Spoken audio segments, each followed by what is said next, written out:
আনার কথা আছিল আনছ? না আম্মা, কোনো টাকা আনি নাই। টাকা আনো নাই মানে? এই তোমার কত বড় সাহস, তুমি টাকা ছাড়া আমার বাড়িতে ঢুকতাছো কেন? আপনার পোলা টাকারে বিয়া করে নাই, আমারে বিয়া করছে। আর এটা আমার স্বামীর বাড়ি, এই বাড়িতে ঢোকার অধিকার আমার আছে। খবরদার হারামজাদি, কথাবার্তা হুশ করে কবি। কার সাথে কথা কইতেছিস তুই? ফকিন্নির বাচ্চা কোনানকার, তোরে মাত্র 1 লাখ টাকা আনতে কইছি তোর ভার কাছ থেকে। তুই সেই টাকাটা নিয়ে আসতে পারস নাই। তুই ঢ্যাং ঢ্যাং ঢ্যাং ঢ্যাং করতে করতে আমার বাড়িতে আইছস, আমার লগে সংসার করতে। ওই তোর কি লজ্জা শরম বলতে কিছু নাই? আমি তোরে সাফ সাফ কইতাছি, তুই যদি টাকা না আনতে পারস, তোর লগে আমি সংসার করব না, তোর আমি তালাক দিমু। যৌতুক দেওয়া আর নেওয়া দুইটাই সমান অপরাধ। আমি শিক্ষিত মাইয়া, আমি কোনোভাবে এই অপরাধ করতে পারবো না।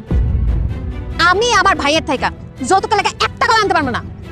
আরে বাবা, তুমি যৌতুক আনতে পারবে না, আমার পোলা লাগাইছো সংসার করতে? এই তুই আরে তালাক দে, এক্ষুনি তালাক দে। তো সংসার করো না, আমি ছুটাইতাছি খারা।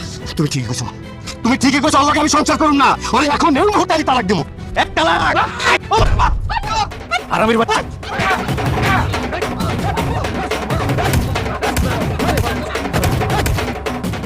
হারামির বাচ্চা।